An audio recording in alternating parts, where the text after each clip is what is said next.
Recentemente, o Supremo Tribunal Federal julgou as ações diretas de inconstitucionalidade que trata do salário maternidade, mais especificamente sobre a inconstitucionalidade da exigência da carência para determinadas qualidades, para determinadas modalidades de segurada.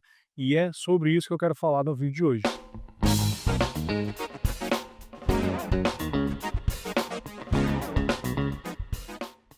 As ADIs 2110 e 2111, são as ações diretas de inconstitucionalidade, buscavam justamente a declaração da inconstitucionalidade da exigência da carência mínima para a segurada contribuinte individual e para a segurada facultativa, porque nessas duas modalidades de segurada, a legislação até então exigia o cumprimento de carência mínima antes do parto, para que essas então seguradas tivessem direito ao salário maternidade. Essa carência mínima para essas duas qualidades seguradas, pessoal, era de 10 meses. Ou seja, havia necessidade de um recolhimento prévio ao parto, tá? Então, a, o, o evento que se levava em consideração para o cumprimento dessa carência é justamente o momento do parto. Então, contando do parto, havia necessidade do recolhimento de 10 meses anteriores, tempestivamente, cada contribuição ao seu tempo, para que então essas seguradas específicas, quais sejam a segurada contribuinte individual e a segurada facultativa, tivessem direito ao recebimento do benefício quando do licenciamento da maternidade.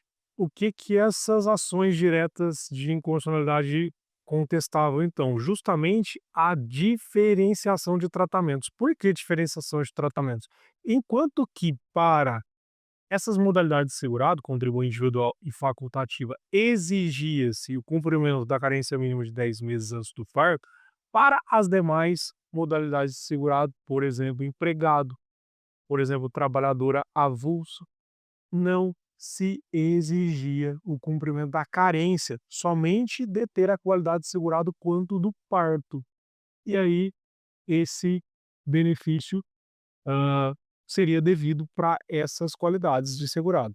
Então as ADIs 2110 e 2111 buscavam justamente igualar o direito das seguradas, independentemente se fossem contribuinte individual, facultativo, segurada empregada, trabalhador avulso, segurada especial, todas elas teriam direito, se o STF declarasse inconstitucional, ao salário maternidade sem cumprimento de carência. E foi justamente o que aconteceu recentemente. O STF então julgou essas ADIs e considerou inconstitucional a norma que instituía a necessidade do cumprimento da carência mínima para que então tivessem direito a contribuinte individual e a segurada facultativa, não tendo mais então, após esse julgamento, a necessidade do cumprimento da carência mínima para acessar o benefício. Então, simplesmente, quanto às demais, há necessidade da comprovação da qualidade segurada, ou seja, precisa estar contribuindo quando do parto. Isso possibilita o quê? A, a possibilidade do início das contribuições após a gravidez e antes do parto.